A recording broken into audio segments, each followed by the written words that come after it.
Okay, bore da pawb a croeso I cyfarfod cynllunio. Good morning and welcome to the Planning Committee being held on April the 20th, 2022. What we will do is we will start obviously going through the agenda, but just firstly, just so that members are aware, we have the legal officer today is Mr. Robin Jones, who some of you will see on the screen, who is helping us out for a few committees because, as we know, Tim Dillon has left for another position. So that's where obviously any legal issues can be directed towards Mr. Robin Jones today. Okay. That is that. The first item on the agenda, we'll go through the declarations of interest in just a moment, but that's the second item on the agenda. Hopefully people got the late sheets yesterday, which came through yesterday afternoon, because there's quite a bit of information on there in the running order of the day. So apologies, I've had apologies from Councillor Julian Thompson-Hill and Councillor Melvin Mile. Do you have any other apologies, Councillor Councillor Anne Davis. Okay, Councillor Anne Davis as well. Do we have, and Councillor Alan Hughes, we've had apologies from.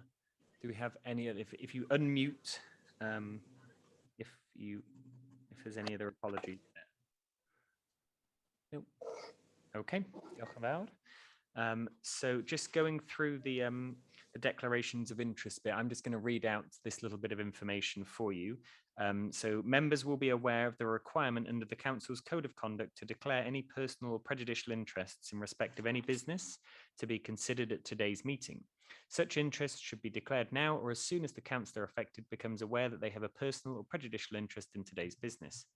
All members declaring an interest are required to state clearly what the interest is and to advise whether it is a personal interest or a personal and prejudicial interest as defined in the Code of Conduct. Any member declaring a prejudicial interest is required to leave the chamber for the duration of the business and can take no part in the proceedings. Members with a personal interest only may take part in the debate and any vote. If a personal and prejudicial interest is declared today that has not previously been disclosed and recorded, the councillor concerned will be required to complete and sign a declaration of interest form, which is available. Okay, so if anyone has one of those, could you unmute and just let us know right now? Councillor Tina Jones, have you got your hand up? Yes, that's Joe. Item 10, travellers in at CAERWYS mould. I have all the grandchildren attending Musting. It's personal, really. Okay. Can you just say that again? We didn't catch it. You said about the grandchildren attending something? Attending my nursery and out of school club. Oh, okay. So grandchildren of the owners of the gotcha. Of the new people in the travellers in. Okay, so that's a personal interest. Thank you. Cynghorydd MYNYLLOD Davis. Diolch yn fawr, Pachys Cadeirydd, a bore da I chi gyd. Eitem 12, fferm wynt Awel y Môr, mae'r trosglwyddydd neu'r peiriant sy'n mynd I gael ei adeiladu ar y tir amaethyddol o flaen bron iawn yn tŷ ni. Mater personol ydy o mwy na dim byd arall. A dwi wedi gwneud cyfeiriadau at hwn o blaen. Diolch yn fawr. Okay, that's great. Thank you very much. Okay, so moving on to urgent matters as agreed by the chair. I do not have any. So agenda item number 4 is the minutes, pages 9 to 22, to confirm the accuracy of the minutes of the Planning Committee meeting held on the 9th of March 2022. So if we just look through the minutes, which start on page 9. Okay, so we'll just go through it page by page, and I'll obviously, if there's anything that crops up as we are going through them, just unmute when we get to that item, okay? So page 9, then we've got page 10, which we had the land adjacent to Ysgol Pen Dref, and that was on page 10, 11, 12, 13, and 14. Okay, then we had on page 15, we had agenda item number 6, which then crossed over to page 16 and 17. We then had agenda item number 7, which was on page 17, 18, 19 and 20. Agenda Act. We've got some hands up there. Councillor Brian Jones, have you got something on the minutes?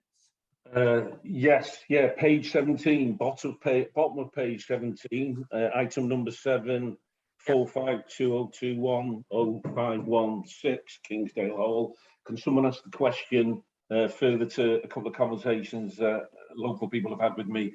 Are officers working, have they done any further work on this application with the applicant further to it going down at the last planning meeting? Yeah, I'll bring in Paul Mead on that one. Good morning, everybody. Yeah, just in answer to Councillor Jones's question, yeah, that we are still in contact with the applicants here. We've also got our Egyptian traveller officer that works for the council that's also in contact with them. So we're discussing their options really in relation to effectively it's a breach of planning control that exists on the site. So we're discussing what the options are from there, and we'll update certainly local members as soon as we've heard back from the applicants. Thank you, Chair. Okay, thank you very much. Can I come back on that, Chair? Can I come back on that, please? So when is the update going to be available to whoever might be the local members? Because I think that's important, because as in every case, information's drip feeding out through whatever channels. So it is causing concern. So question, when is whoever the new local members might be, or if one of the existing members is back in there on that board, when's the update? Yeah, I can come back on that. It's very difficult to give a precise date, as the member would realise. It's quite a complicated situation with Gypsy and Traveller sites. It's not been helped, unfortunately, that we lost our legal officer in the last month as well, because there are a lot of legal issues to look at in relation to our needs assessment in terms of the whole of the county and the potential implications of taking enforcement action. So unfortunately, it's not as straightforward as a sort of another retrospective planning application for an extension or something. This is people living on a site and as a Gypsy and Traveller site as well. So I can't give a precise date, unfortunately, Councillor Jones, but as soon as we've got our legal information back, then I'll let local members know. Thank you. Thank you. Okay, Councillor Gwyneth Kensler. Diolch yn fawr iawn. Sorry, this is to go back to the item number 5 on the Pengrê site. It's only little, but Lenton Pool is constantly spelt wrongly. It is L-E-N-T-E-N, goes with Lent. So if that could be corrected to Lenton Pool. I can see that halfway down page 11. Yeah. Yes, in various places. And then on page, well, I have numbering 5, where Councillor Gwyneth Kensler offered in her opinion some material considerations. Those were, I think it just needs to be were rather than where. A typo, easily done. But I did make a statement where I was critical of the agent for virtually bullying us or threatening us. And I know it'll be on the webcam, but I'm just sorry that it's not down in the minutes, because that is not good enough to have agents threatening us. Yeah, no, that's duly noted, diolch yn fawr. And yeah, Yeah. let's pause it in a few places, isn't it? Okay. Yeah. Okay. Diolch yn fawr. We're just on page 20 of the minutes, so we're moving on to that was agenda item number 8. GWRTHWYNEBIADAU farmhouse was page 20. Page 21 was one in MYNYLLOD, and also the response to statutory application, and then page 22 was the end of the minutes. So can we have somebody propose that those minutes are a true record of the meeting from last month? Councillor Bob Murray and Councillor Gwyneth Kensler seconded. Diolch yn fawr. And again, if we just go, if there's no dissenting voices, then we will agree that those are a true record. So we'll just give people a few seconds to comment if they disagree with those minutes. Okay, so those minutes have been agreed. So if we move on to the running order of today, so as you will see from the blue sheets, the running order today has slightly changed just because we do have one public speaker. So we're going to go for agenda item number 6 first, and then 5, 7, 8, 9, 10, 11, 12. So agenda item number 6, as we will see, is on page 63 of your reports. The ward is LLANARMON and Llandegla. The ward member is Councillor Martin Holland. The application number is 15/2020/0988/PF. The proposal is the siting of a replacement static caravan for holiday accommodation use, formation of access track and associated works. The location is FFYNNON BERTH, LLANARMON Road, LLANFERRES, Mold. And we do have a public speaker on this item, and I can see that they are with us in the meeting.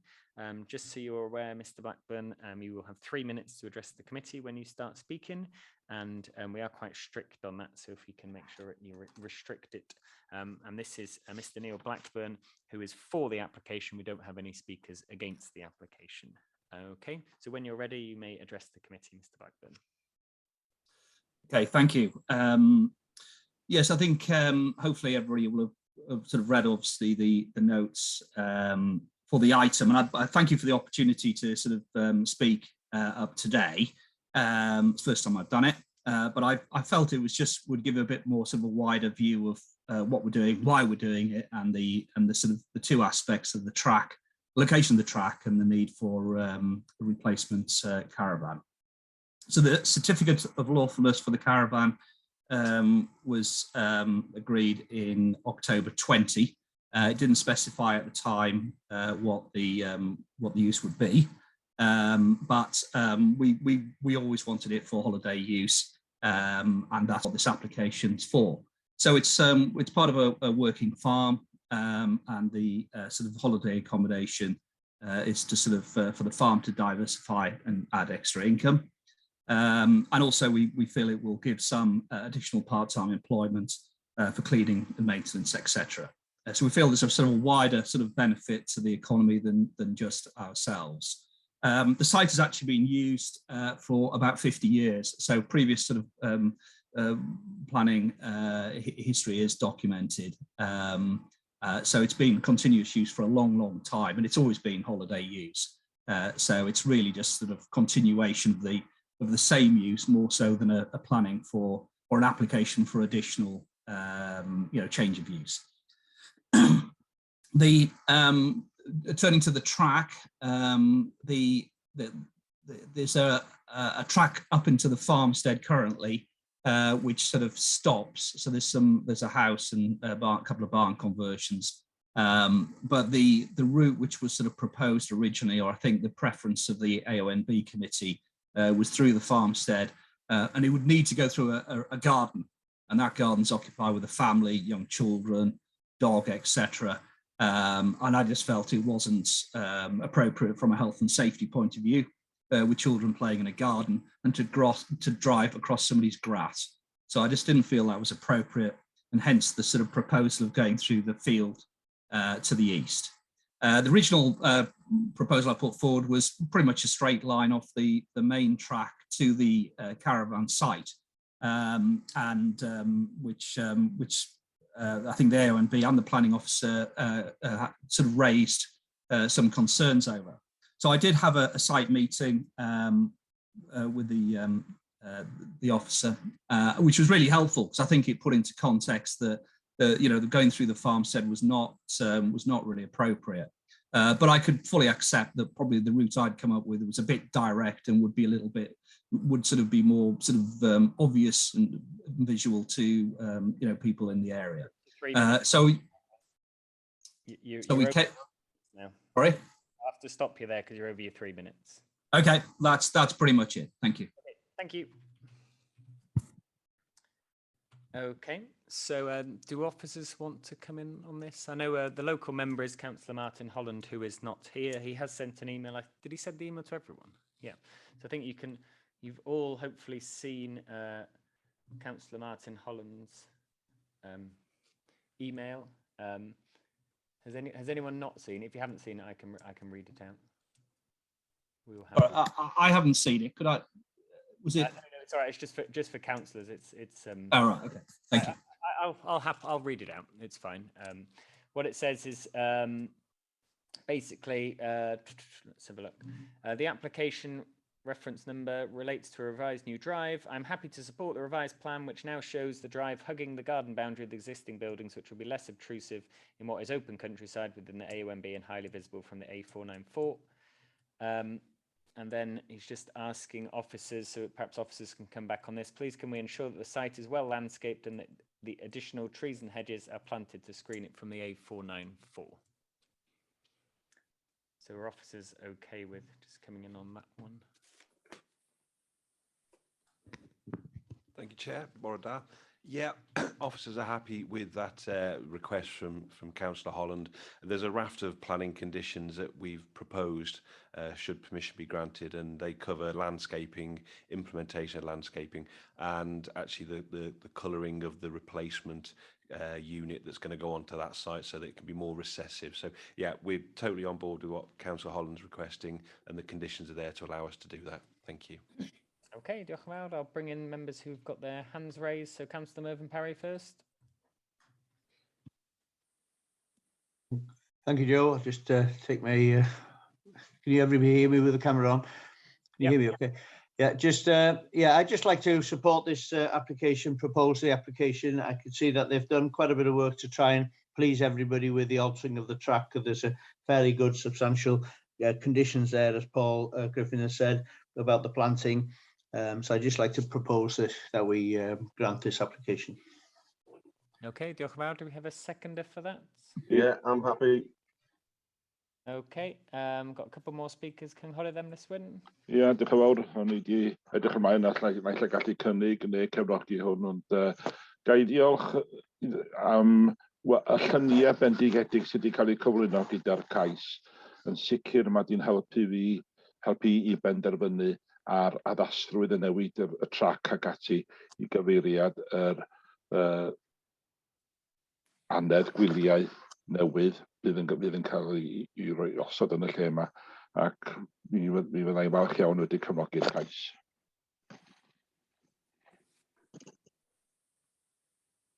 Okay, diolch yn fawr. Cynghorydd Gwyneth Censler. Diolch yn fawr iawn. Just cwestiwn ynglyn â'r carfan sydd yna. Mae wedi bod yna 10 mlynedd, felly mae'n wedi cael y trwydded i gael o yna. Doedd yna ddim gwrthwynebiad i'r carfan yn ystod y 10 mlynedd dwytha.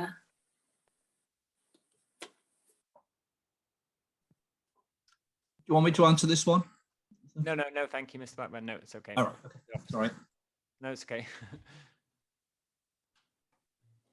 No, we're not aware of there being problems with that caravan. I mean, obviously it's come to our attention, hence the fact that we've had to deal with a certificate of lawfulness recently. But as far as I'm aware, we've not received complaints about the use of that caravan at that site. Thank you. Okay. All right. We've had a proposal. We've had a seconder. I cannot see anyone else with their hand up. So in that case, we will go to the vote. Just to be clear on this one, okay, it's agenda item number 6 that we are voting on, and this would be the officer's recommendation is to grant the planning application. So it will be, when you're voting, it would be obliged for if you want to grant planning application, an admin against if you want to go against it, or a matel abstain if you want to do that. Okay. So if we are happy and everyone knows what they are doing, we will go through that. So Councillor Joan Butterfield. You're on mute, Joan, if you said it, sorry. I didn't hear you. 4. Thank you. Councillor Ellie Chard. 4. Thank you. Cynghorydd Gwyneth Ellis. Blaid. Diolch. Councillor Peter Evans. For. Thank you. Councillor Alan Hughes isn't here. Councillor Brian Jones. For. Councillor Tina Jones. For.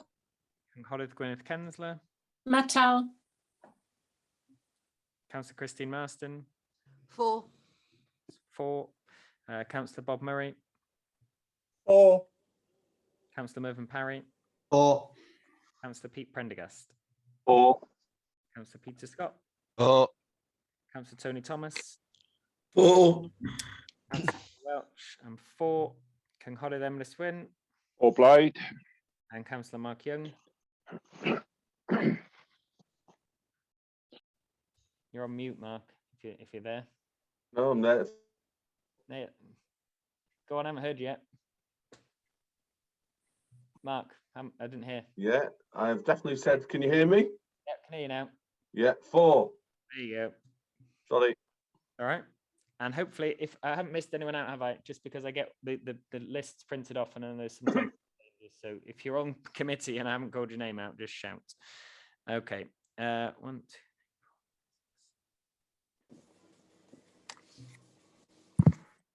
Okay, so we got 15 votes for, no against, 1 abstain. Therefore, that application has been granted in accordance with officer recommendation. Thank you. Okay. I'll leave the meeting now. Yeah. Thank you, Mr. Blackburn. Thank you.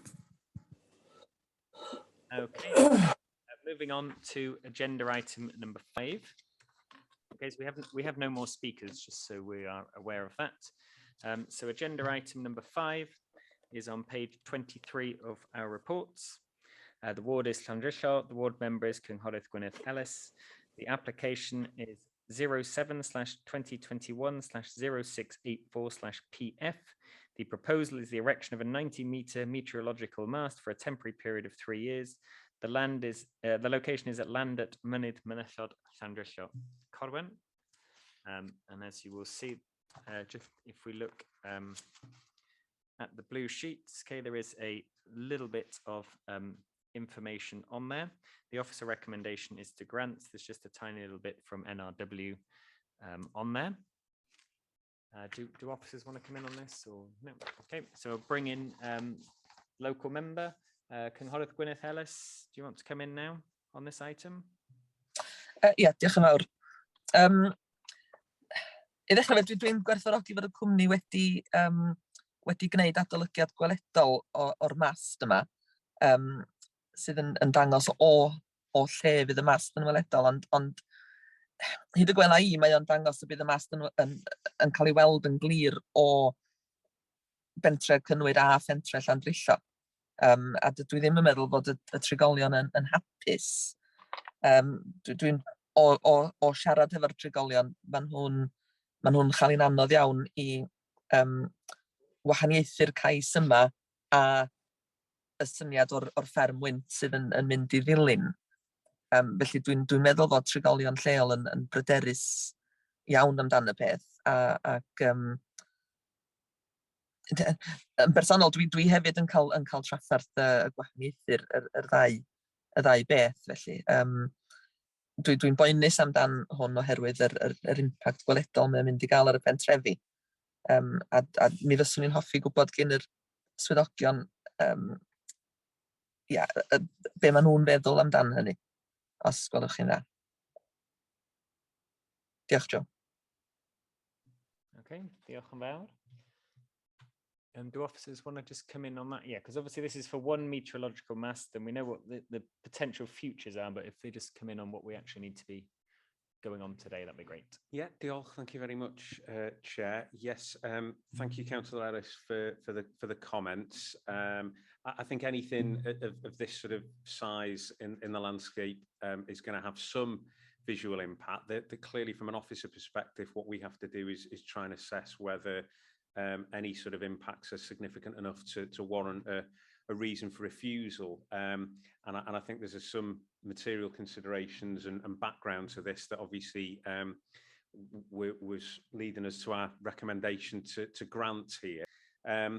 One is clearly the members at planning committee today, that they've got to put just the assessment of this application in their mind and not anything else in relation to potentially a future wind farm, because obviously there'll be a full assessment of any further development that might take place in the future on this site. This is just an application for this single meteorological mast. So please make sure that you're making a determination just solely on this proposal that's before you. The second thing is that obviously there's a bit of history to this site as well in relation to sort of masts being erected in this location. And also I think what we have to do as officers is take the guidance from the information that we've had supplied in terms of the landscape and visual impact assessment, and the input that we've had from a body such as Natural Resources Wales, who are responsible for the protection of the landscape and other environmental features. So we've obviously gone to Natural Resources Wales. They've put their comments there for you on the blue sheet. So I think from an officer perspective, I think I fully appreciate where Councillor Ellis is coming from in relation to the potential localized impact of a structure of this size. Clearly that there is going to be an impact. The question for us as a planning committee, based on the planning history, based on the advice that we've had from Natural Resources Wales, and for the fact that it's a temporary 3-year period and will be removed then, we as officers think it's an acceptable impact. Thank you, Chair. Okay, diolch yn fawr. Do we have any other speakers on this item? Chair, can I just come in if possible, please? Yep, Councillor Mark. Yeah. Can you hear me okay? Yeah, okay. I can't see any option. You're going to turn your video off. Yeah, no problem. Yeah, is that better? Yeah, so the safety to aircraft, etc. I can't see anything in the paperwork. Has that been looked into? So the Civil Aviation Authority, I know these regulations in place. I know it's temporary, but I would have expected some sort of confirmation they're happy, because obviously they do training in the area, etc. So has that been covered just from a safety point of view? And I'd expect a comment somewhere. Thank you. Thank you. Yeah, do officers want to come in on that now? Yep. Yeah, thank you, Chair. I think in the main report there is some correspondence, consultation response from both the MOD and the National Air Traffic Services body, raising no objections. So I think that has been covered, Chair. Thank you. Thank you. Okay, Councillor Brian Jones. Yeah, just as a matter of interest, I know it's not to do with this planning application as such, but do we know how big any potential wind farm might be? Question one. Question two, is there any truth in the rumours that blades for these wind farms are being developed up that are actually transparent and you won't be able to see them? Okay, I don't know whether I mean, like you said, it's not part of the application today, but officers can come in if they want. Yeah, I mean, I think I can't comment on the second part of Councillor Jones's question, really, in relation to the type of blades that are in development at the moment. I think there is a little bit of information in the main report around the potential wind farm, and clearly, whilst I emphasised at the start of this, we can't have any regard to any potential future wind farm here, or the size of that potential wind farm. I think within the report it does sort of state that there are sort of specific areas designated across Wales for where potential wind farms could go, and this appears to sit within that area. But clearly, if there was potentially going to be a wind farm here, it would be a whole different planning process that would need to go through. Again, one that we would be bringing reports and consultations back to planning committee on. So you just have to focus on the application before you today. Thank you, Chair. Thank you. Councillor Mervyn-Parry. Yeah, thank you, Joe. Just on what Paul was saying about only focusing what's in front of us today. Unfortunately, I'm not 100% agreeing with that, really, because this is like opening a gate to another field, really, because the idea of putting this mast up is to do some feasibility work for future wind farms, and I think it should all be part of the same application myself, because although we're allowed to comment and remark on this mast that's going up, when any feasibility work comes about that might justify the need for a wind farm, we as Denbighshire County Council won't be allowed to give our comments on that, because as with the other wind farms that we've had in Clwcenog and the Brennig, we're allowed to comment on them, but the ultimate decision is made down in Cardiff by Welsh Government. So I feel that it's a bit like building on a 25-acre house of building house, and somebody puts one bungalow in the corner but wants to build another 40 houses in the same field. It's the start of a development. And I think that the whole development, the whole idea should come under one application and not a smoke screen by putting a mast in to show what it's doing and then putting the wind farm planning behind it. We won't have a chance to comment on any work from this. That'll be Welsh Government. So that's where my feeling is on it. And I propose we object to this mast. Can you just say that again? You propose that we object to it, so to this mast, that it should come in as one application if it's work to be done on a wind farm. If it's work to be done as a feasibility for a future wind farm, that it should come in as part of them, as part of the whole application, and not putting in as piecemeal applications for what's happening. You know, that's my reason for objection on it. Okay, deal. I'll just bring in the officers on that. I might need to bring in the legal officer just on that one as well. Yeah, thank you, Chair. That was what I was going to say. Actually, we might need to bring the legal officer in here. I mean, I think the facts of the matter are it is a lawful planning application that's been made. That's what you need to understand, that this is procedure. Back in 2010, we followed the same procedure, and we as a council granted planning permission for a 70-metre high mast, meteorological mast, for a temporary period. So there's history here in terms of what Denbighshire County Council has done on this site with a mast. And again, what we've got to distinguish is between this proposal and whatever may come in the future. And I emphasise the word may. This is a procedural matter that we've got to deal with what's in front of us. We can't say we can't determine this application because it should be part of a different application. That's not possible. That's not legal. We've got a lawful planning application before us. I think the other point that I want to make is obviously Councillor Parry was saying that we won't have chance to comment on any wind farm. That's not correct. Clearly, we've point of order, Paul. That's not what I said. I said we would be able to comment. We wouldn't be able to make the decision on it, as with the ones in Clwcenog. We were allowed to comment, but the ultimate decision is made down in Cardiff.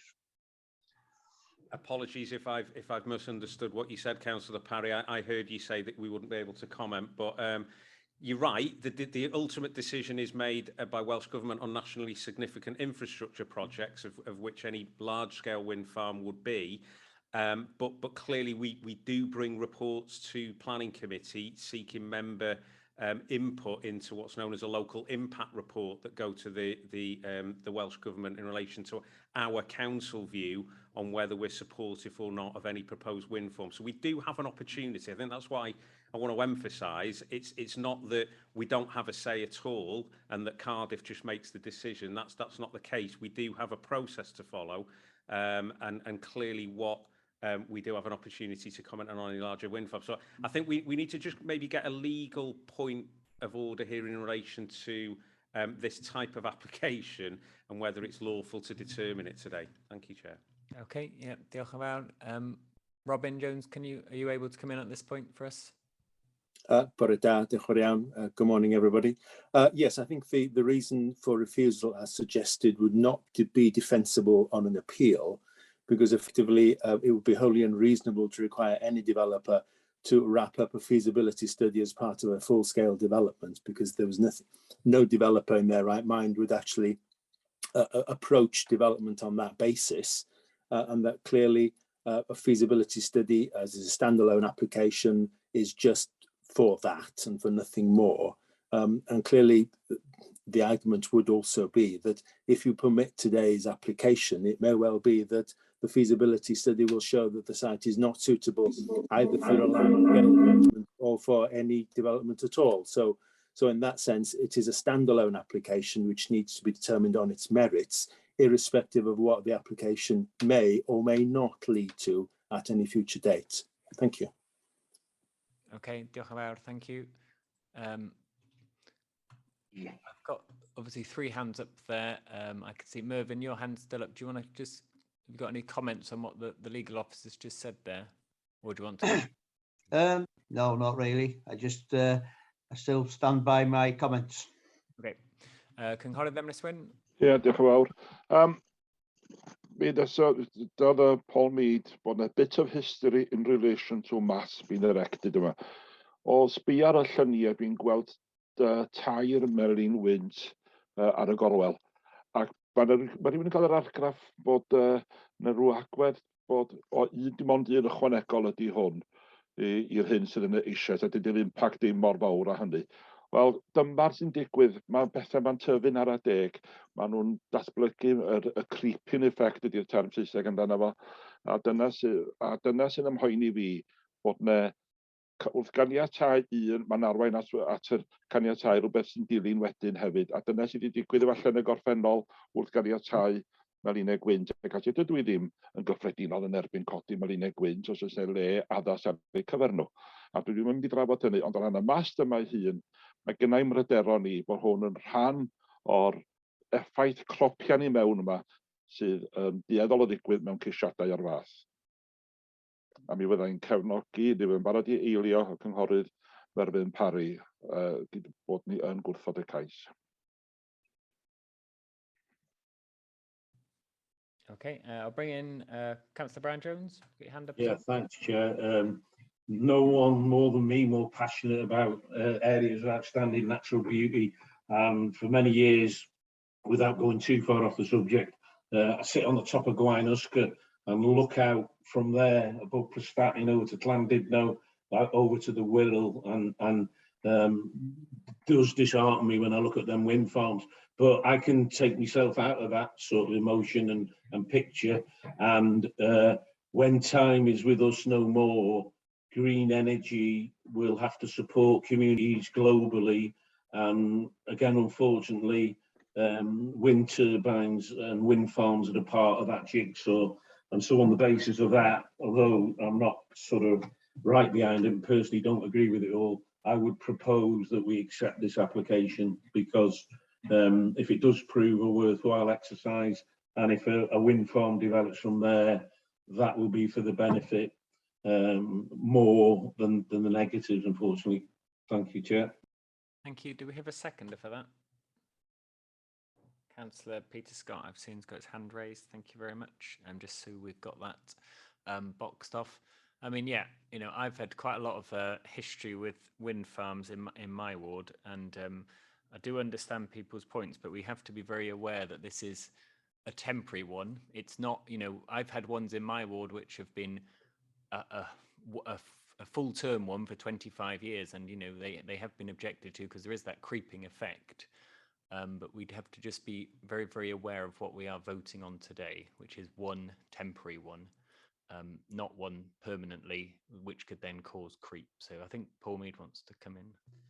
Yeah, it was just to really echo what you said there, Chair, and obviously to support what Councillor Jones has just said, really around the bigger picture. But clearly we have to come back to what we're assessing here today. It's a temporary structure to assess the feasibility of potentially having a wind farm in this location. As the legal officer has outlined, you know, that has to be assessed on its merits.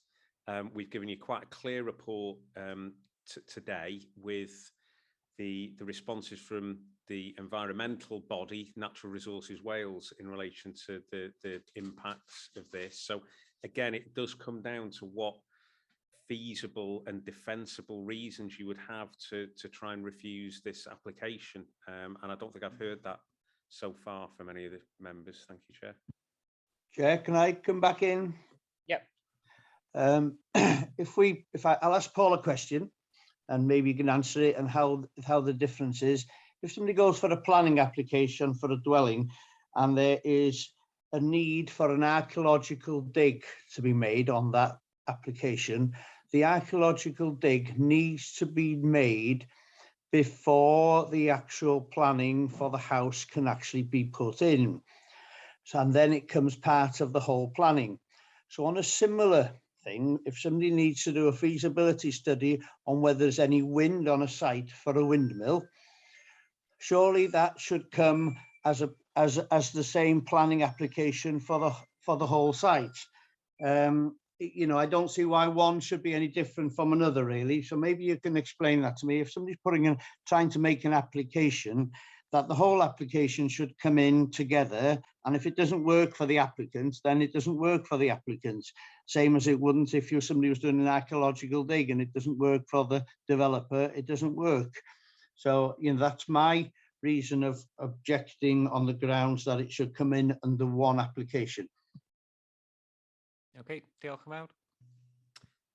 Yeah, thank you, Councillor Parry. I mean, it's difficult to compare different aspects of the planning process here. I think you've heard from the legal officer that this is a feasible planning process that's being followed to get feasibility to assess whether this location is suitable for. Can I ask if that's his opinion or is that a written?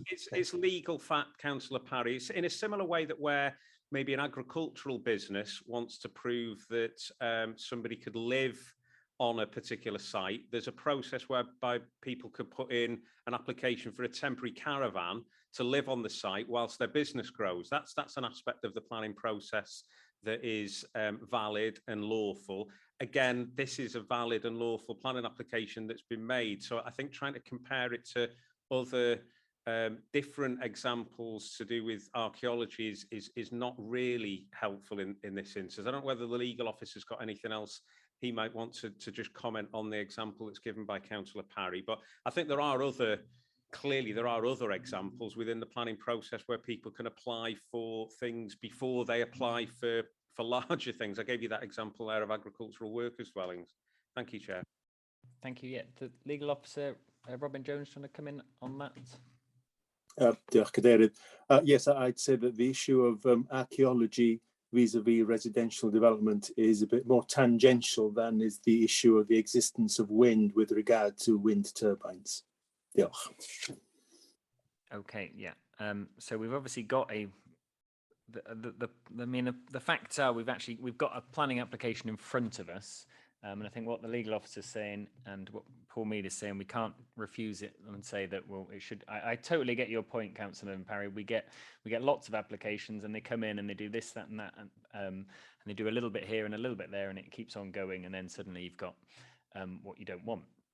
But I think what we've got in front of us is obviously an application that we need to make a decision on, and we've got a proposal for it and a seconder. We've obviously got a proposal to go against it, and the reason for that, the legal officer is obviously clearly stating that reason to go against is not valid. So we just need to come to a conclusion, because I think if this did get refused, we'd obviously need those valid planning reasons to refuse this. Cynghorydd Emrys Wyn. Ia, gai jyst dod yn ôl yn sydyn os gwelwch yn dda. Gai ganolbwyntio ar y cais yma yn ei hun, a'n rheswm i pan bod o ddim yn fforddus gyda mi fel mae o gyda ni heddiw. Mae o'n mynd i effeithio ar y gorwel sydd bobl trigolion sy'n byw yng Nghynwyd a Llandrillo a ardal ehangach hefyd wrth edrych i'r gyfeiriad yr mynydd Mynyllod. Hefyd, mae'r gwaith o godi'r mast ei hun yn mynd i gael impact ar y ddaear sydd o bwysigrwydd gwyddonol a naturiol hefyd. Ac mae yna resymau ychwanegol yn y marn ni sydd yn deilwn i'w ystyried wrth fynd i'r afelau'r cais arbennig yma.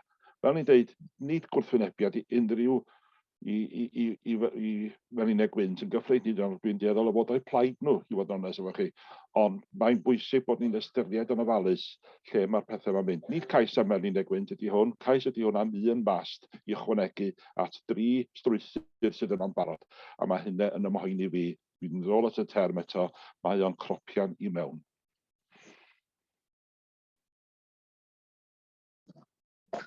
Okay, diolch. Cynghorydd Gwyneth Ennis. Diolch yn fawr. Mae'n cysylltiad i chydig bach yn wan ar hyn o bryd, felly dwi ddim wedi gallu dilyn cyfraniad pawb, ond Mae rhaid i mi ddeud mod i'n cytuno hefo y cynghorydd Merfyn Parry. Hynny di, fysa na ddim cais i wneud hyn heblaw. Os fysa'r cwmni yn gwneud cais i gael gosod fferm wynt ar fynydd Mynyllod, a bod y cais yna'n cael ei wrthod, yna fysa na ddim angen amdan y mast yma. A dwi yn meddwl fod rhywbeth mor fawr ac efo gymaint o impact ar y gymuned leol y dylia fo gael ei ystyried yn ei gyfanrwydd. Ond dwi'n derbyn be mae'r swyddogion yn ddeud fod hwn yn gais cyfreithiol ac fod rhaid i ni ystyried y cais yma fel y mae o. Dwi'n meddwl bod yr impact gweledol mae'r mast yma mynd i gael. Mae o'n llawer iawn uwch na'r mast oedd yna 10 mlynedd yn ôl. Bydd hwnnw'n 70 metr o uchdwr, mae hwn yn mynd i fod yn 90 metr o uchdwr. Mae o'n llawer iawn uwch na y turbina gwynt sydd na'n barod. A mi fydd o'n llawer iawn mwy gweledol o gymunedau Llandrillo a Chynwyd. A fy nheimlad i ydy gwrthwynebu ar y sail yna fod yr impact gweledol yn ormodol. Diolch. Okay, diolch yn fawr. So we've obviously got the visual impact to consider there as well, which obviously would be a valid planning consideration. Do we have any other speakers on this item? Just see. Okay. Do officers have any comments on the visuals? No, you're absolutely right, Chair. It's a material planning consideration. I suppose, as I've said in many planning committee meetings where we're potentially going to go against officer recommendation with any particular reason, it's about an evidence base and potentially standing up in an appeal going against the advice of Natural Resources Wales on landscape and visual impact based on the fact that they've submitted a report on that. So again, yeah, it's a material consideration. I understand members' concerns, but from an officer perspective, what else can I say? But we've listened to the advice of the specialists on this, but the local member, if she wants to go against that and go for a landscape or visual impact reason for refusal, that's a material planning consideration, just whether we can defend it or not. Thank you, Chair. Okay, so if I just go back to the proposer was Councillor Mervyn Parry. Obviously, the local member has suggested a reason for refusal there. You would obviously need to agree with that, otherwise we need a different proposer and a seconder. So do you want to come in there, Councillor? I'm happy to have that added on to the reason for objections, Chair. Okay, so that would be obviously the main valid planning reason with a note to say that you obviously would have preferred it to have come in all as one. Exactly, yes. I'd like to see the whole application coming in as one, as a pre-planning application for that to go with whatever's behind this application to all come in as one. I think they'd probably get it that way. But I'd just like to think that we're asked to comment on certain things and not on other parts of the application, or not comment on decision making. Sorry. Okay. Diolch yn fawr. Yeah, so if I just bring in the legal officer on this one, if that's okay. So, Chair, if I may. Yep. Go on then. Yeah, just quick on. I think you didn't hear my question all before. So I understand the conditions of the administrative defence, etc. They're asking for information of location, height, and the type of lighting. Who is responsible for saying they're happy with all that? Is that the planning authority? Is it the contractor? Because it doesn't, when I read it, it's not clear who's going to be responsible. And without doubt, it's important to get this right. So providing information doesn't mean it's going to be okay and up to scratch. So the location of it and etc. Who actually says that the information is okay? Is that going to be the planning authority, building regs? Could you just confirm that before the vote, please? Yep, thank you. Okay, I'm just bringing officers for that one.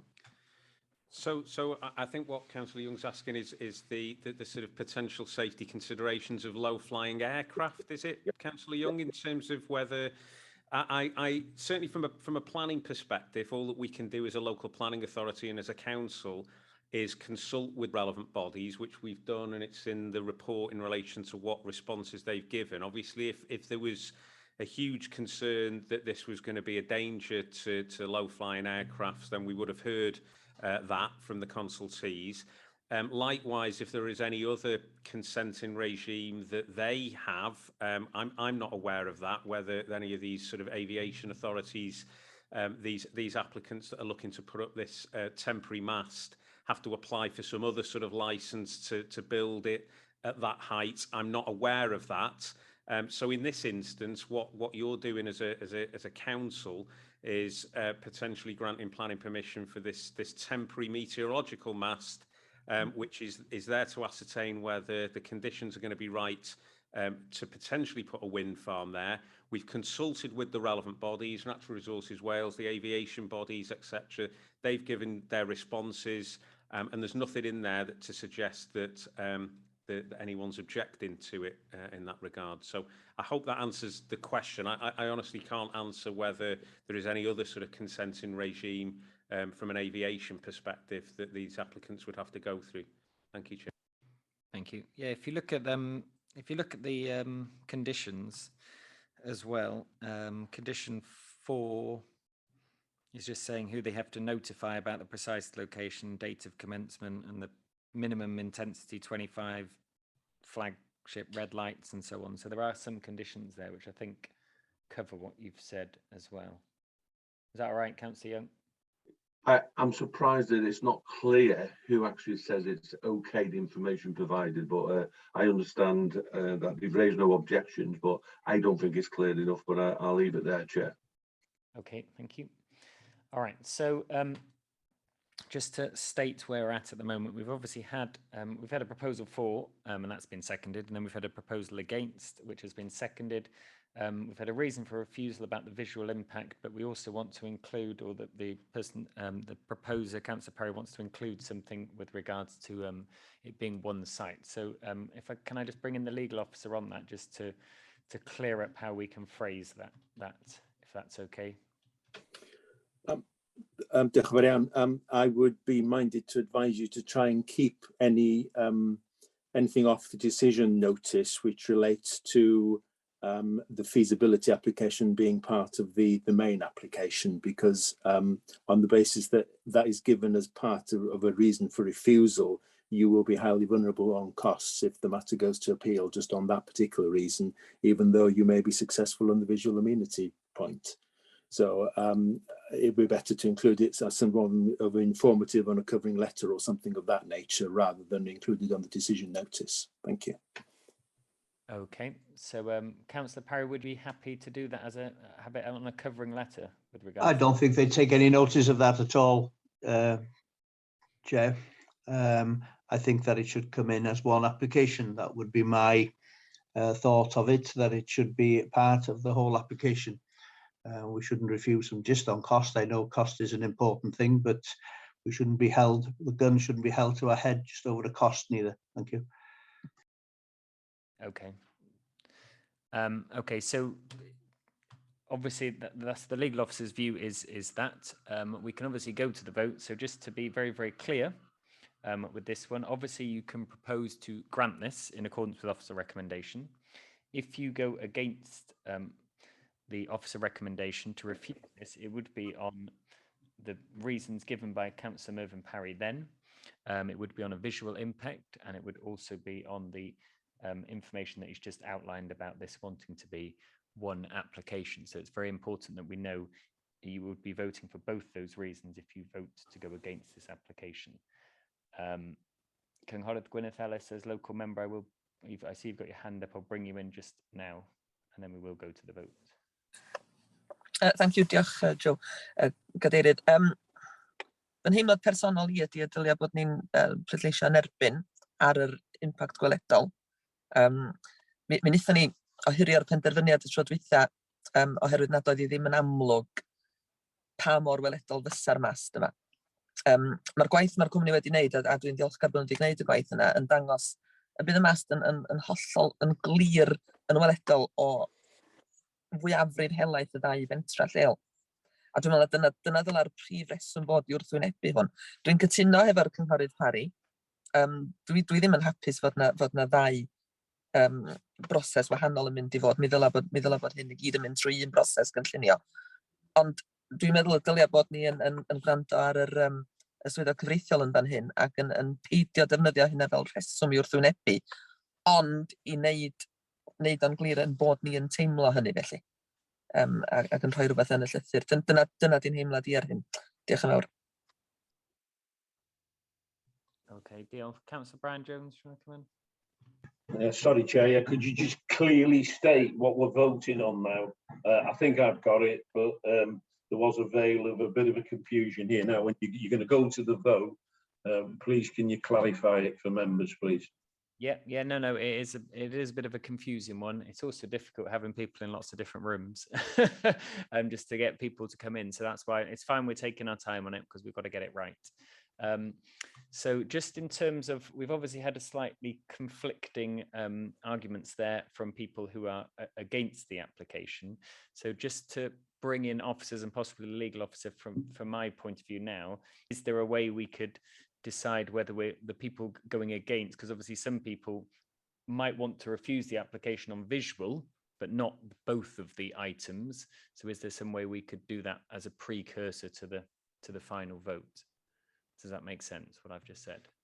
Yeah, it makes perfect sense, Joe. Thank you. And again, I will bring in the legal officer on this. The way I look at it is that clearly there's a for and against here in relation to whether planning committee wants to grant planning permission, temporary planning permission here in accordance with officer recommendation, or to refuse planning permission. So I think there might be a first vote in relation to a for or against. I suppose if the application then is refused, we could potentially have a second vote, which would be then in relation to whether we have a single reason for refusal as advised by the legal officer on visual grounds, or whether it's two reasons for refusal, which would be visual grounds and some sort of procedural concern around how the application has been made.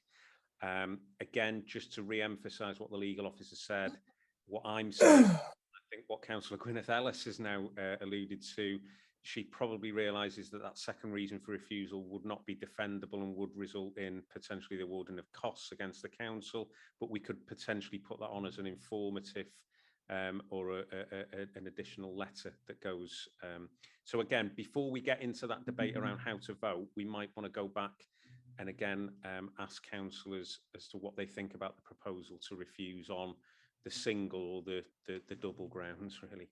Thank you, Chair. Okay, thank you. If I just bring in the legal officer, is it okay to do it that way around? So we could have a vote for or against and then have a vote on the reasons. Would that be okay to do it that way around? Yes, on the basis that visual amenity is going to be a part of the reason for refusal in any event. If people vote in the first place, they will be at least voting for that, if plus something else. So yes, I think that it makes more sense to proceed in that basis, provided everybody understands that that is the first vote. Thank you. Okay, diolch yn fawr. Right, so I'm going to make this as clear as I can. Again, if we don't, this is a reasonably unusual one in terms of voting. So please do ask if you are not crystal clear about it. It's very important to do that. So we're going to have, well, potentially we're going to have two votes. Obviously, if it gets granted, on the first vote, we will only have that first vote. So on the very first vote, you are going to either vote for, or you're going to vote against, or you're going to vote abstain. If you're voting against, that is, you are either voting, you're voting obviously because you want to refuse the application on one or two grounds. So it could be either of those options. If the entire vote then goes against, then we will have another vote and we will vote to either be one reason for refusal or whether there are two reasons for refusal.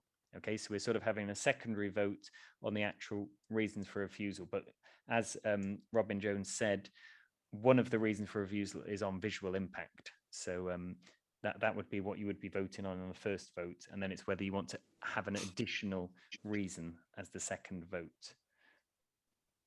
Is that clear? If I can come in, Chair, sorry to be pedantic, yeah. So on this first vote then, in layman terms, if you do not want the mast, you're going to vote for this on this vote, correct? No. Going to vote for that at all. No. I mean, if you're for this, if you're for the application and you want to grant it, it's simple. You vote for it, you're going to vote for it. It's not a problem at all. The issue we've got is we've got obviously two different councillors who both want to vote against the application, but there are slightly different reasons for refusing. When we don't have this very often, so we're just trying to get to the situation. If you want to vote for the application, you vote for it. Okay, so I think Councillor Brian Jones, obviously you've proposed this for, so you're going to vote for. Exactly, yeah, that's it. That's what we're getting to, yeah, for. Yeah. You're going to say Thank for. you, Chair. Councillor Peter Scott, you seconded it, so I imagine you're going to vote for it as well. If you are against it, for either the one or the two reasons that you're against it, you're going to vote on the first vote, you're going to vote against it. Then we'll have a secondary vote. That will just be on the against bit. Okay. Councillor Maydick Davis. God. You're on, not on Can I ddod i mewn? You're not on mute. A ddrwg gan I ddod i mewn, Mr Cadeirydd, ond ga i ofyn i Robin, dwi'm yn gweld bod chi'n cadw at rheole'r cyngor sir ynglyn â pleidleisio. Os dwi'n cofio'n iawn, os oes ne gynnig, ail gynnig, gwelliant, hwnnw sy'n mynd i fyny gynta, os ydy'r gwelliant yn colli, ellwch chi ofyn am welliant arall. A'r gwelliant arall fasa yn y cyswllt yma, so ni'n meddwl bod yr impact ar gweledol yn dod i mewn. A allwch chi medru pleidleisio wedyn ar hwnnw yn gyflawn.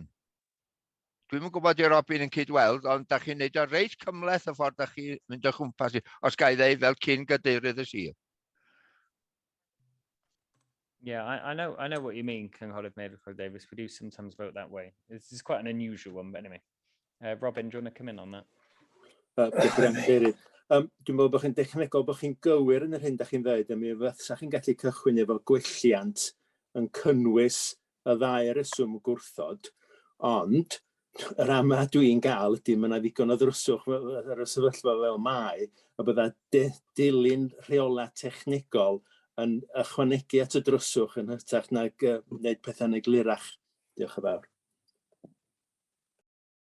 Yeah, I do agree. I think we're going to go for or against or abstain, and then we can work on the reasons for against after if it gets refused. I think that is the clearest thing. So this is just like a regular vote, the first one. If it goes through, then we obviously don't need the second vote. Okay.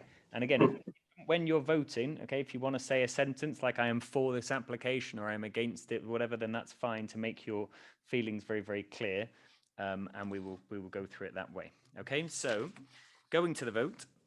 So this will be or blaid for if you are for the application, an erbyn against if you are against it for one or two reasons. A matel abstain is the third option. Okay, Councillor Joan Butterfield. For. For. Thank you. Councillor LLANARMON. For. Cynghorydd Gwyneth Ellis. Yn erbyn. Councillor Peter Evans.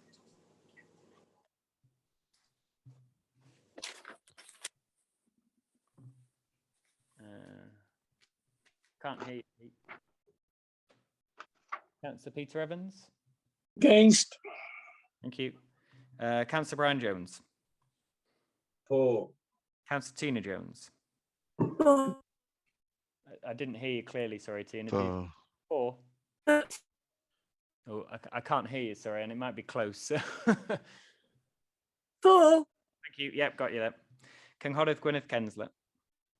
Yn erbyn. Diolch. Councillor Christine Marston. For. Councillor Bob Murray. For. Councillor Mervyn Perry. Against. Councillor Pete Prendergast. For. Councillor Peter Scott. For. Councillor Tony Thomas. For. Councillor Joe Welch. For. Cynghorydd Emily Swyn. Yn erbyn. And Councillor Mark Young. Yeah, can you hear me, Chair? Yeah. Yeah, for. Thank you. Okay.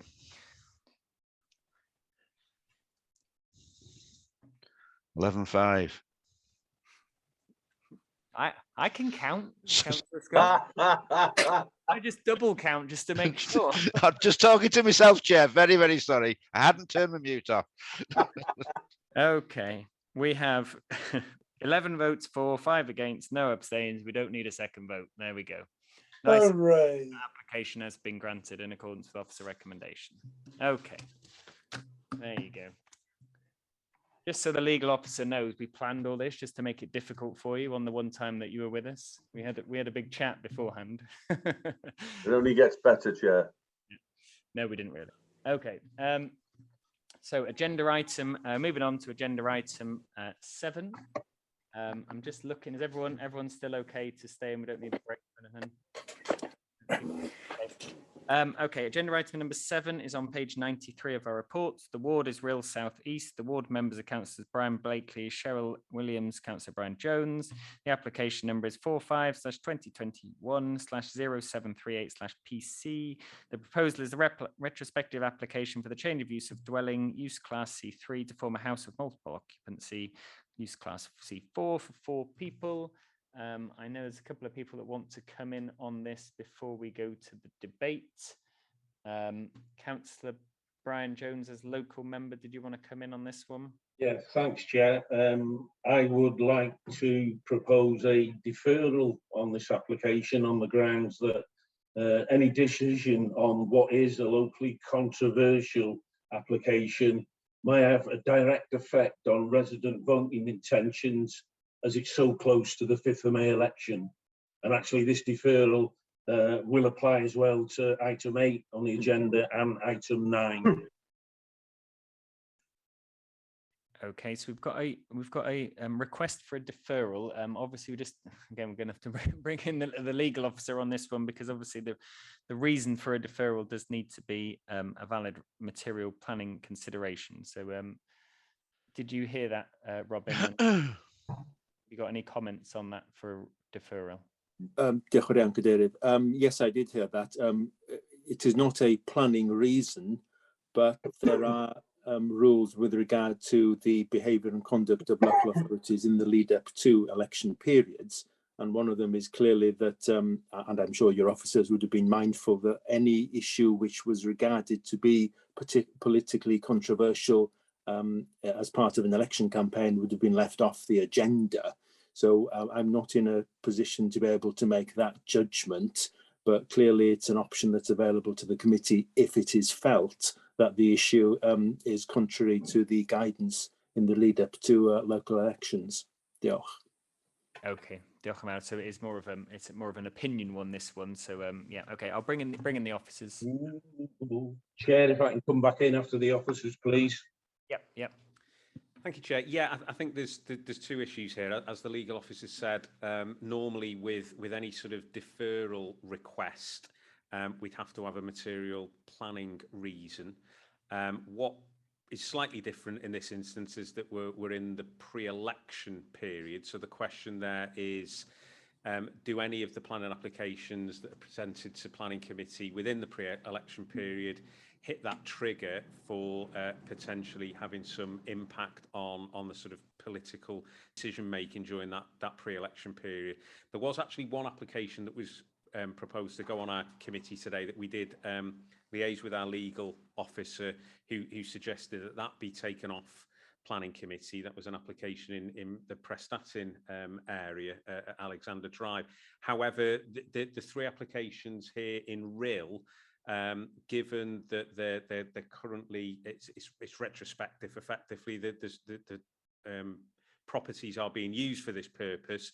The advice was that these were okay to keep on in relation to that. So that's the advice that I can give, unfortunately, on this one, is that's why they're on this planning committee, because we didn't feel that it was hitting that pre-election period criteria. Thank you. Thank you. Okay, Councillor Brian Jones. Yeah, I don't know how far I can go to add meat onto what I've proposed as a deferral, but I would.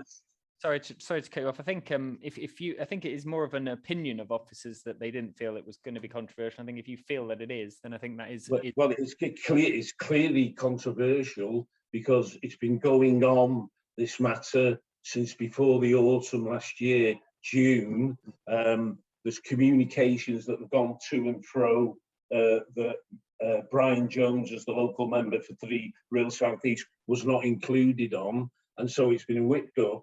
And actually, I've got to say, I think the officers have been naive here. They should have known at local level that this was going to be a controversial application running up to the election, which it is at local level. And I'm being put on the spot to make a decision today when I shouldn't be. Mr. Meads mentioned the other one, the other application that didn't come on the agenda today. You could have made a perfectly good argument for that, to be honest. So that's why I'm proposing the deferral, so no dirty washing comes out. Okay, thank you. Councillor Joan Butterfield, you got your hand raised. I'd be happy to second the proposal that's just been put forward by Councillor Brian Jones. Okay. I do think that it could be a bit of a political football, if you like, and I think that perhaps it might well be taken out of the arena until after the election.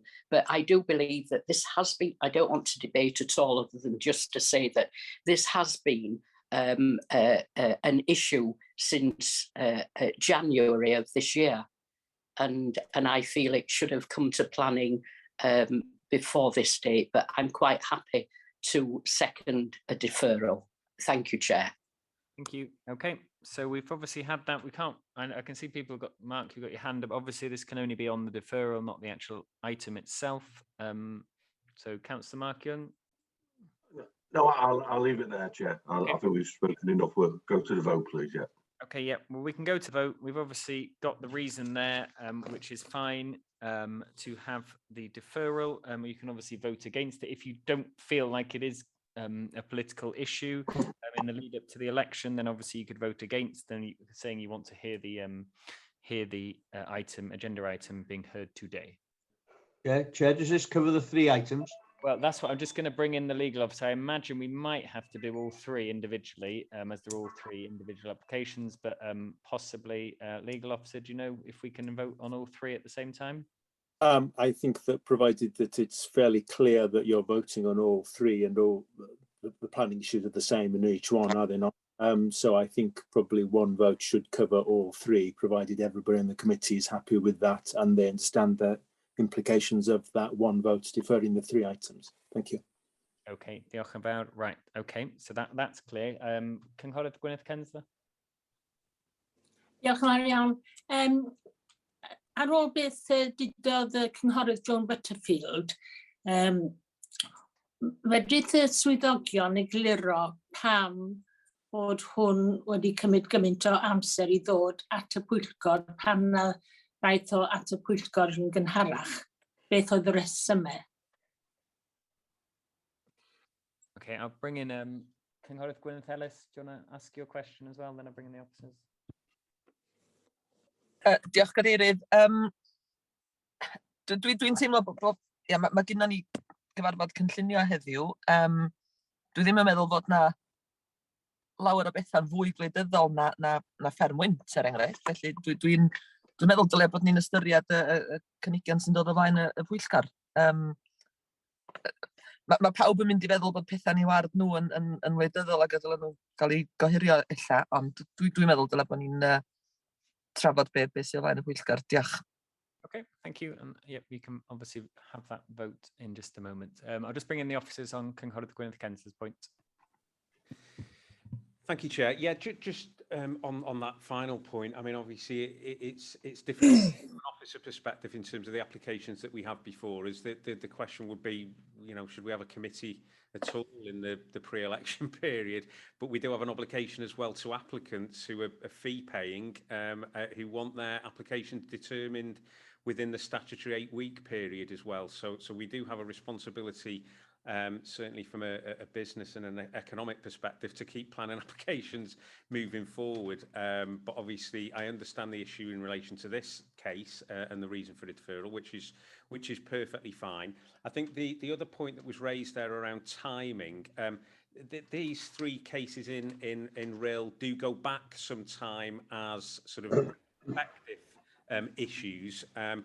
They basically stem from the COVID pandemic and the need for Betsy Cadwallader to sort of try and locate on a really emergency basis doctors and nurses in an area. So I think the properties has started some time ago, but the actual planning applications themselves have been a little bit more recent. So in relation to the determination period, the consultations that we've had to do with relevant consultees, etc., that's where the timings come from in terms of the actual planning applications. But I think, as some of the RHYL members have alluded to, that these issues with these properties on the Aberkinsey estate have been going on for some time.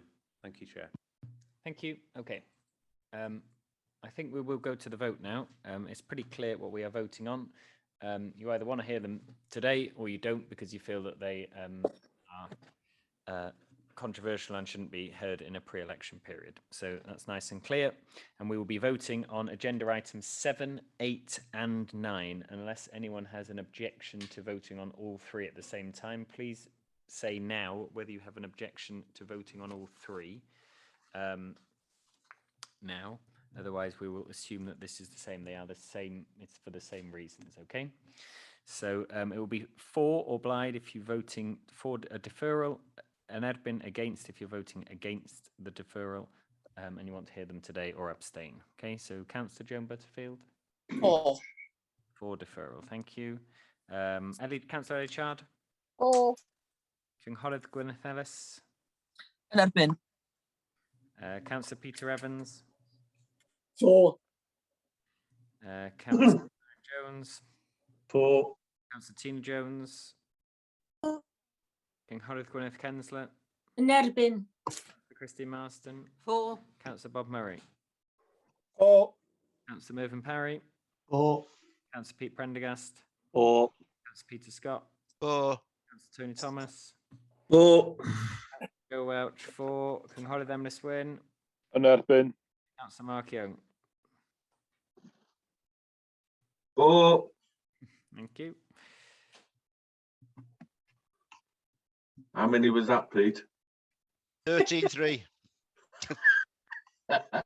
Okay, we have or Blythe for. We have 13 votes, and Edwin against 3 votes. Still abstain 0. Therefore, those 3 items have been deferred until a future planning committee. Obviously, part of the reason my officers tried to get them is because there isn't a planning committee in May, so it is 8 weeks away, the next planning committee. Anyway, there we go. Agenda item number 10 is on page 141 of your reports.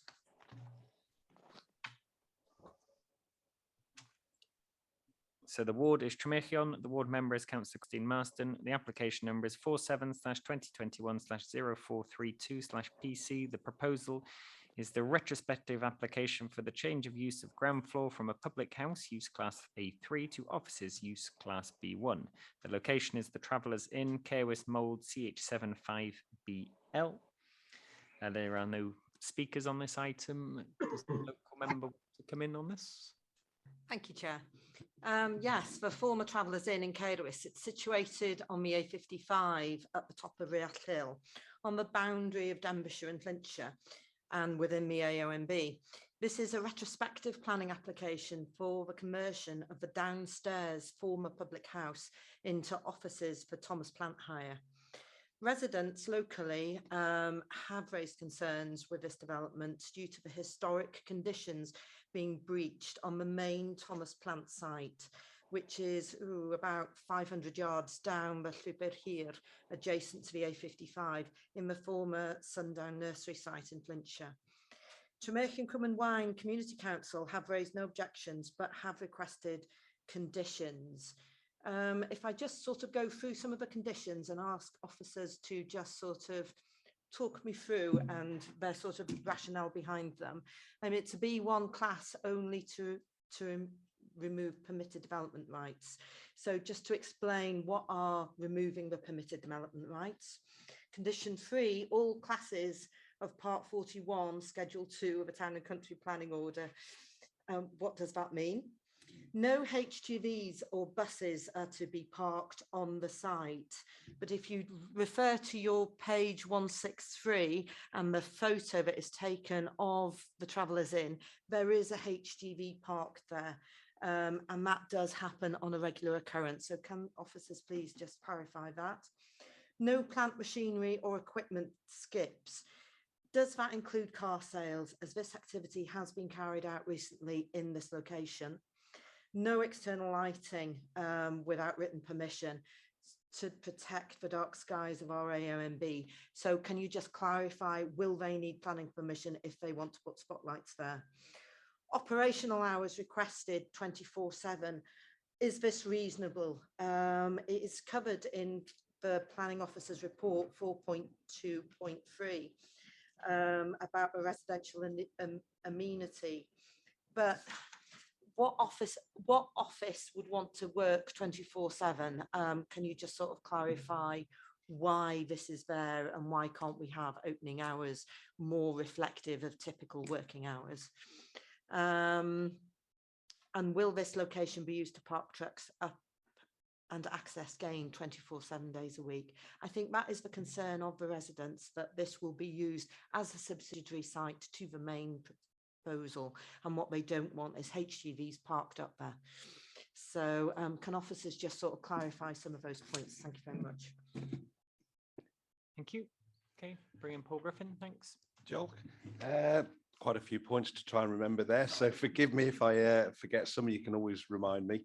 Yeah, first off, B1 use, that we're limiting it to strictly what they're asking for, so that's a sort of administrative type office, and so to avoid, and for the interest of clarity, we're conditioning that it is as what they've asked for and it doesn't drift into any other use. I think the next point you then referred to was heavy goods vehicles on the road. Well, from the photographs that we've seen and having discussed it with officers beforehand, those HGVs that are seen in the photographs are actually on the public highway. And so that would be an issue for either a highway team to deal with or the police if it was causing obstruction on the public highway. The planning authority in this instance wouldn't have any control over who parks on the public highway or not.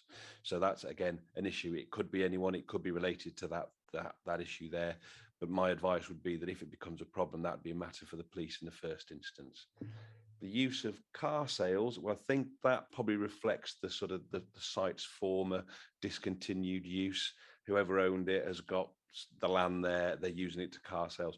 What this permission, if granted, wouldn't allow is car sales. That's clearly a different use to a B1 office. And so if there were car sales being undertaken on that land, that would be in breach of planning, and we'd be reporting that to our enforcement team if necessary. Yeah, to clarify, external lighting to protect the dark skies. There's also a secondary issue there that I think the Welsh Government Transport Agency are interested to make sure that there's no lighting going on that site for the interest of safety on the A55. But you're quite right. If they wanted to put external lighting up, they would need consent from ourselves in the first instance.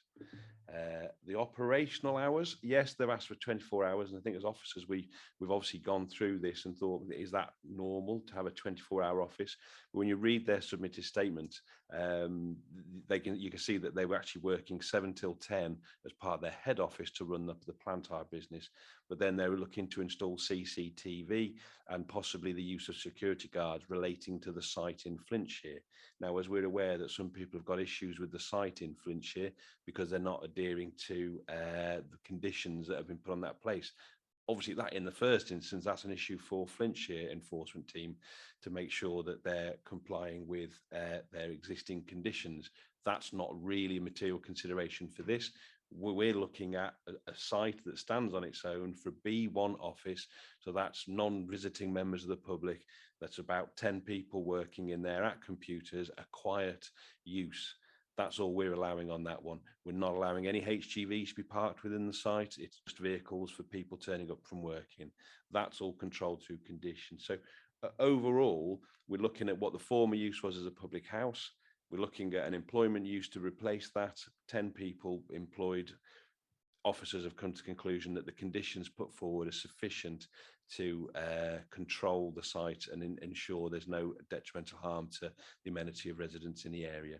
I think there was one more question, which was to do with the removal of Part 41, I think it was, and what that meant. Well, in the permitted development rights, there's allowances for offices such as this, if it were granted, to extend. So this removes that right to extend their unit. So if they want to extend the business building, they would have to come to us for planning permission. They couldn't use their permitted development rights first. I hope that's answered everything. Thank you. Thank you. Thank you. Okay. Councillor Mervyn Parry.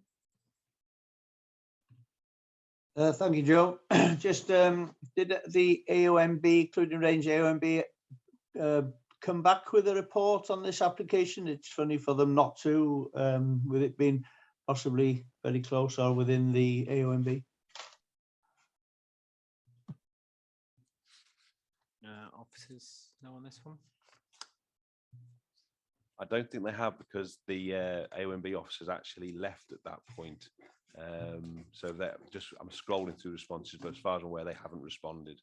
I think what would be interesting to point out that there is no physical change to the site, and that we're actually putting further controls on the car park itself. So there's only going to be cars and smaller vehicles. At present, any vehicle could be parked there. So in terms of impact on the AOMB, this and the additional controls we're putting in place regarding limiting the car parking and limiting the lighting, this is unlikely to have a noticeable impact on the character of the AOMB.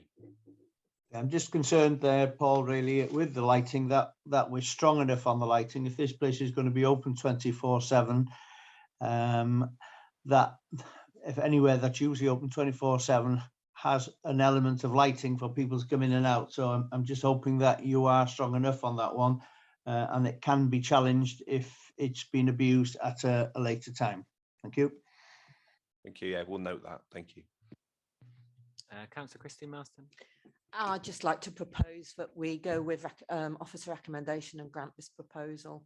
In light of all the conditions that are listed, I do feel that the site has been protected. Thank you. Thank you. Do we have a seconder for that? I'll second. Sorry. Go. Okay. So obviously picking up on that point that Mervyn's Councillor Parry's just said about the lighting as well, and it's picked up in the conditions. If we are happy, then we will, if we've got no other speakers, then we will go to the vote on this one. Okay, so for this one, again, the voting will be obliged for if you want to vote to grant in accordance with officer recommendation, and have been against to go against officer recommendation, or a Mattel abstain. Okay, so I'll go through the list again. Councillor Joan Butterfield. 4. Councillor DDATBLYGU. 4. Cynghorydd Gwyneth Ellis. Obliged. Councillor Peter Evans.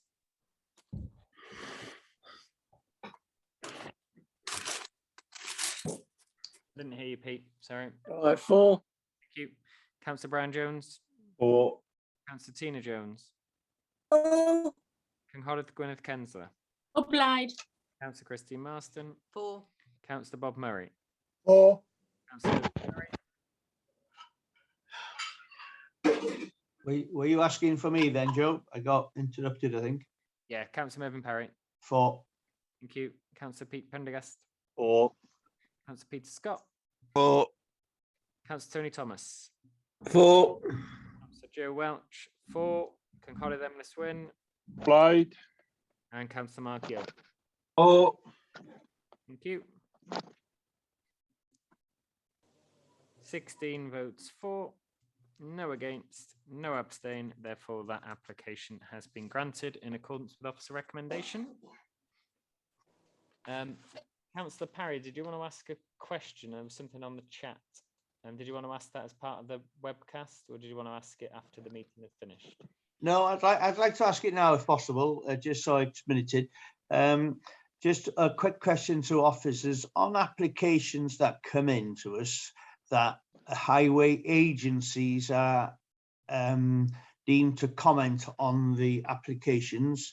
The highway agencies are very slow in responding to this, and what Peter said, what Paul Mead said earlier, that we have an obligation to our applicants to help them get them through. Highway agencies just put a blanket block on the application until they have time to deal with it. Now, highway agencies from North and Mid Wales only have one officer that deal with these, and if there's a problem, then it goes down to Cardiff, and they can take a big delay on anybody's application coming in, and if this is a business application or a private application, it does have a big impact on when and how that development can take place. Can we somehow put maybe some pressure on highways agencies to fit in with a timescale that we expect everybody else to fit into the timescale? It just seems very unfair that they can hold applications back because they haven't got the manpower or the time to deal with it. That's the question, Chair. Yeah, it seems like a perfectly valid suggestion. Paul, do you want to come out? Yeah, absolutely. I mean, those sorts of circumstances, it might be appropriate for the chair of planning committee, for example, to write. I know. We'll leave it until after May, Joe, don't we? But yeah, to sort of give it a bit more gravitas to sort of have a planning committee write. Sometimes when it's just an officer writing, there's actually quite a lot of areas of planning, Councillor Parry, where I think when I speak to my colleagues across North Wales and across Wales, the sort of lack of specialist input into planning applications is quite an issue generally. I think that goes for internal departments of councils maybe not having the officers around to provide the input into the planning application process, but also other specialist consultees, as you say, sometimes at NRW and elsewhere.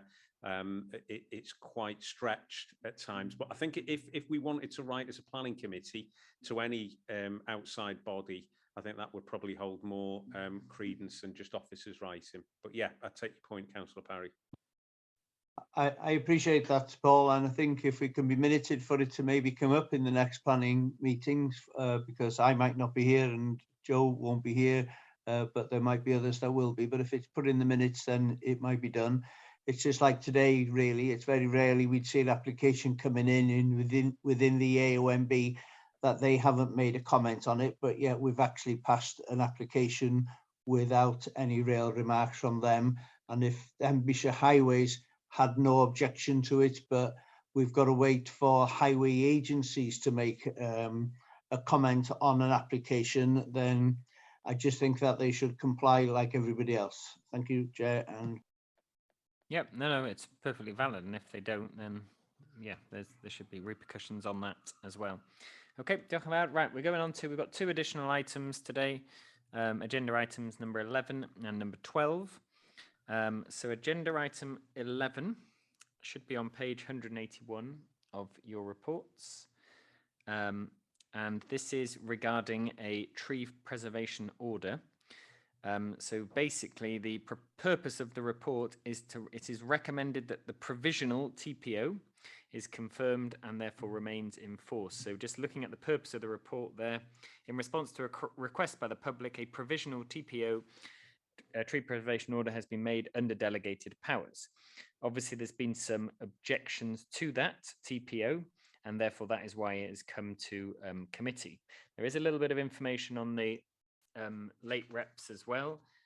You can see there that an email has been received by Councillor Bobby Feely.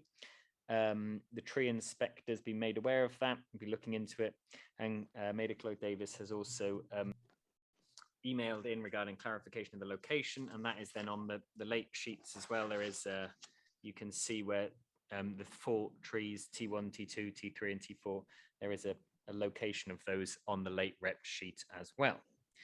Okay, so yeah, I'll bring in the local member. Yeah, cyn i chi drafod, pan ddoth y CAIS am ddatblygu'r tir sydd wedi arwain at y CAIS yma, mi oedd rhaid i mi ddatgan diddordeb a rhagfarn. Ydy hynny hefyd i gyfri am y CAIS hwn ar gyfer cael TPOs ar y coed yma? Oh, right, yeah. Okay, you declared a personal and prejudicial interest, was that correct? It's in. Okay. So just to fill you in, Robin, when this item 73 Edu Cork came in for a planning application within the last year to build another house on the land, and Councillor Emrys Wynne did not take part in that debate because he had a personal and prejudicial view on it. So I think what he's asking is, because this is obviously very, very close to that house, and should he step out for this item? as well. Cadeirydd, ydy mae'n agos i'r, dwi'n byw yn agos, ond nid yna fasa'r rheswm. Y rheswm dwi'n gofyn ydy, gan y mod i wedi datgan diddordeb ar rhagfarn, oherwydd mod i'n nabod y teulu'n dda ag ati, a mod i'n byw yn gyfagos efo codi'r datblygu'r tir, dim ond am bod hwn yn rhwm ar ddatblygiad hwnnw. Dyna pam dwi'n gofyn y cwestiwn yna. Mi faswn i'n hoffi dymuno, fyswn i'n hoffi cymryd rhan yn y drafodaeth, ond dim ond os ydy o'n bod yna ganiatâd i mi wneud hynny.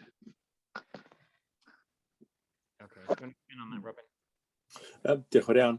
Fel dwi'n dallt, does na ddim perchnogaeth neu does na neb wedi cael ei adnabod fatha perchynog y tir yma. Felly, dwi'n yn ymwybodol bod yr un natur o ddiddordeb ag y gynnwch yn y cais blaenorol yn berthnasol i hwn, ond i bai bod yr unigolion hynny oedd yn destun i chi orfod datgan y diddordeb, bod nhwtha wedi cymryd safiad clir ar y mater yma, ac felly fysa rhywun yn gallu dehongli'ch mewnbwn chi'r cais yma yn hyrwyddo diddordebau nhw, felly. Ond os di hynna ddim yn wir yn ffeithiol gywir, yna dwi'n meddwl bod angen chi ddatgan diddordeb ar yr eitem yma, oherwydd dydy o'n ddim yn ymwneud efo unrhyw unigolyn, diolch ar dir sydd wedi cael ei adnabod, neu perchynog y tir wedi cael ei adnabod. Felly dwi'n meddwl bod yr amgylchiadau yna wahanol. Ond hwnna di'r unig sail, dwi'n meddwl, os dydy'r unigolion hynny oedd yn hyrwyddo diddordeb chi yn y mater arall, wedi cymryd safbwynt clir ar y mater yma, ddylech chi barhau'r datganiad yna. Diolch. Iawn, rhaid i mi ddod yn ôl, felly mae'r teulu sydd yn datblygu yr tir gerllaw wedi rhoi safiad ar y datblygiad yma TPOs hefyd. Maen nhw wedi ymateb, mae henwyn nhw lawr. Wel, yn yr amgylchiadau yna, y peryg i chi yn gymryd rhan o fama ydy bydd pobl yn gallu dehongli'ch sylwadau chi fel hyrwyddo diddordebau yr unigolion yna, lle. Felly mae hwnna'n fater i chi, lle, ond mae'n ymddangos i mi bod yna achos reit dda lle dylech chi hefyd barhau efo'r datganiad ar gyfer y mater yma, lle, i osgoi unrhyw drybini i chi fel unigolyn. Diolch yn fawr. Yn wyneb ar hyn, ydych chi'n wedi dweud ac yn groes i fyny ymuniad personol i, mae rhaid i fod yn onest, ydy sgynna i'n dewis i meddwl bydd rhaid i mi dynnu allan o'r drafodaeth hon. Okay, so that's a personal and prejudicial. Yeah, so we'll... Sorry, Chair, can I just intervene on that point? Would you allow public speaking on this matter if anybody had registered to do so? I will bring... no, we wouldn't have, I don't think. No, okay, fine, because there is an exception in the code which allows a local member, even with a prejudicial interest, to take advantage of public speaking in that sense. But if it's not an item that you would have allowed public speaking on, then unfortunately I can't see any exception available to the local member. Diolch. Oh, yeah. Thank you very much for that. Yeah, so we'll put you in the waiting room. Diolch yn fawr. Okay, and we'll hopefully remember to bring you back for item 12. Okay, diolch yn fawr. Right. Obviously, you can see that little bit of information on the blue sheets there. Officers have suggested having the TPO remain in force. Do officers want to come in on the reasons for that, or happy to let anyone debate it? Okay, Councillor Mervyn Parry, you've got your hand up. Did you want to come in on this? Sorry, Chair, it must have been from before or mistake. Okay. Does anyone want to come in on this item? I know obviously some of the objections are about concerns about the trees and that they're needing pollarding. I think that's what Councillor Bobby Feely has mentioned. But I think speaking to officers, they've said, you know, with the TPO on there, obviously work could still be done on them. Yeah, so what she said is an urgent need of pollarding, as in their present state, they could be a danger to the public and should be done more urgently than the TPO. The council's tree inspector has been made aware of this statement and will be looking into this matter in due course.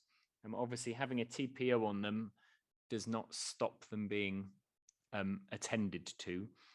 So if work does need to be done on them, having a TPO on them doesn't obviously stop that work being done, which I think is what officers were making clear to me yesterday. So has anyone got any comments on this?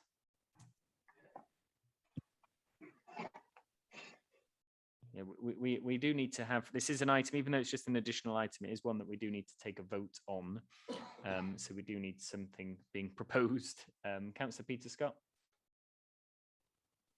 Sorry, Chair, I was just going to ask that same question. Are we voting on it? Yeah. If we need a vote, I'll propose whatever you want us to vote on. You tell me what you want me to propose and I will. Okay, well, yeah, well, that's fine to propose something, yeah. So we just need to know which way you want to go. So you can either obviously propose, if you want to confirm the TPO, then obviously you could propose that. You wouldn't need a reason for that because that would be going with officers. If you wanted to go against the TPO, feeling that it wasn't necessary, then obviously we think we'd need a reason for that. So no, I'll propose we could confirm the TPO then. And I will second. Thank Joe. you, Chad. Okay, so if we don't have any other speakers on this item, we will go to the vote. So this will be, if you want to confirm the TPO, that will be you're voting for to go in accordance with officer recommendation. If you want to go against the TPO, then you'd vote against or abstain. Okay. So Councillor Joan Butterfield. For. Thank you. Councillor Ellichard. For. Cynghorydd Gwyneth Ellis. Blaid. Thank you. Councillor Peter Evans. For. Brian Jones. For. Councillor Tina Jones. For. Cynghorydd Gwyneth Kensler. Blaid. Councillor Christine Marston. For. Councillor Bob Murray. For. Councillor Mervyn Parry. For. Councillor Pete Prendergast. For. Councillor Peter Scott. For. Councillor Tony Thomas. For. Bill Welch. For. Cynghorydd Emrys Wyn is obviously not present. And Councillor Mark Young. For. So that's 15 votes for, no against, no abstain. Therefore, that TPO tree preservation order has been confirmed. So if we could bring Councillor Miswin back into the chamber, or the Zoom chamber. And the final item. Unfortunately, I didn't have time last night. I was going to count how many agenda items there'd been in the last 5 years. I fell asleep. 50 meetings. There's probably about 7 or 8 every meeting. So this is probably our 400th decision of the term. So there you go. Right. So this is on page 185. There is a little bit of information on the blue sheets. So page 185, agenda item number 12. This is the Allamore offshore wind farm nationally significant infrastructure project. The purpose of this report, basically, it's to give officers delegated powers to submit some notes on our behalf, because planning committee doesn't convene again until the middle of June, and we may have had to do this already. So if you look at 1.7 on page 185, it says, therefore, this report seeks members' approvals to make representations on the DCO application and submit a local impact report under delegated powers in consultation with affected ward councillors, the lead member for planning and the chair of planning committee. So obviously that's what officers are suggesting. Do officers want to come in on any of this? No. Okay. So does anyone have any comments on this? If you note, okay, they should be RWE intend to submit the DCO today, and then I think there's a few weeks where it can then get sorted out, and then we have only 14 days to comment on it, which is why obviously it just won't come back before planning committee meets again. Councillor Brian Jones. Yeah. At point 3 on the paper about the proposal, I think it'd be prudent if officers certainly make a note, if nothing else, that we make some sort of comment, we ask for some sort of feedback on 3.5, which refers to the RHYL Golf Club, the landfall location. We'll probably remember what happened last time and the kerfuffle that it caused. So we may as well make a point on that one, that we need the detail. Will it be as the previous proposal, or because this proposal's been revamped, will it be different? Will there be a different thinking on it? So the point at 3.5 and then at 3.7, where there's a reference then to the landfall location at RHYL Golf Course, leading to the substation at the St. Asaph Business Park. What's the detail on that? We need to watch that, and again, hopefully, what happened last time, there won't be a repeat, and we end up in a bum fight. Thank you. Thank you. Cynghorydd Mary Clwyd Davies. Diolch am adrodd mi ddod I mewn, Mr Cadeirydd. Ga I ddiolch yn fawr iawn am yr adroddiad yma. Mae yn hynod o gynwysfawr. Ga I ddiolch i'r swyddogion ac i'r cwmni, dwi'n meddwl, da chi wedi logi hefyd I gynorthwyo. Be di henwa nhw dwch? Mae o'n rwle. C rhywbeth. LUC, ia. Ga I ddiolch I chi yn gry iawn. Mae yna waith mawr wedi mynd I mewn I hwn. Dwi wedi anfon gair I mewn, a dwi wedi cael gair hefyd gyda'r swyddog Paul Mead. Dwi'n reit hapus I nhw ddarllen y llythyr tu allan i'r pwyllgor ac I bigo ar be dwi wedi ddeud. Mae yna lithriad ynglyn ag enw'r ffordd ac yn y blaen. Mae yna gam sillafu enwa Cymraeg yn un lle. Ac hefyd, yr unig beth o'n I yn trio ddarganfod oedd, ond ddarllen I o'r cynllun weles I, oedden nhw'n mynd dros y wal I dir sy'n berthynol I Castell Bodel-Wyddon, ac o'n I'm yn gweld dim cyfeiriad at y rhan yna yn yr adroddiad, ond falle bod fi wedi fethio, dwi'n yn gwybod. Ond dwi yn diolch am yr adroddiad, mae o'n andros o dda, ac mynd I mewn I bethau cymhleth iawn, diolch, a diolch am hynny. Okay, diolch yn fawr. We do need a vote on this one, don't we? Because obviously this is asking for delegated powers, we do need a proposal and a seconder for this one. I'll propose, Chair, again. Thank you, Councillor Peter Scott, proposing that we allow officers to submit a local impact report under delegated powers in consultation. Yep. I'll second, Chair. Thank you, Councillor Markey, and it was seconded by Councillor Christine Marston. Just before you. So there we go. So we will go to the vote on this one. Again, slide 4, if you're in agreement with the, allowing the delegated powers, and Edbin against that, Amatel abstain. Okay, so Councillor Joan Butterfield. 4. Councillor Elychard. 4. Cynghorydd Gwyneth Ellis. O blaid. Councillor Peter Evans. 4. Councillor Brian Jones. 4. Councillor Tina Jones. 4. Councillor Cynghorydd Gwyneth Kensler. O blaid. Councillor Christine Marston. 4. Councillor Bob Murray. 4. Councillor Mervyn Parry. 4. Councillor Pete Prendergast. 4. Councillor Peter Scott. 4. Councillor Tony Thomas. 4. Councillor Joe Welch. 4. Cynghorydd Emrys Wyn. You're on mute. Dwi wedi agor y mic, sorry, o blaid. Diolch. Councillor Mark Young. 4. That's 16 votes for, no against, no abstain. Therefore, that has gone through, and that approval, or the local impact report can go under delegated powers. And I think that's it. Excellent. There we go. Right. For those of you out campaigning, enjoy the rest of the day in the sunshine. Thank you, Chair. Thank you, Chair. Diolch yn fawr. Good luck. Thank you, everybody. Any help, welcome, Chair. Thank you. Jock and vote. Cheers. Bye. Bye. Bye-bye. Bye-bye.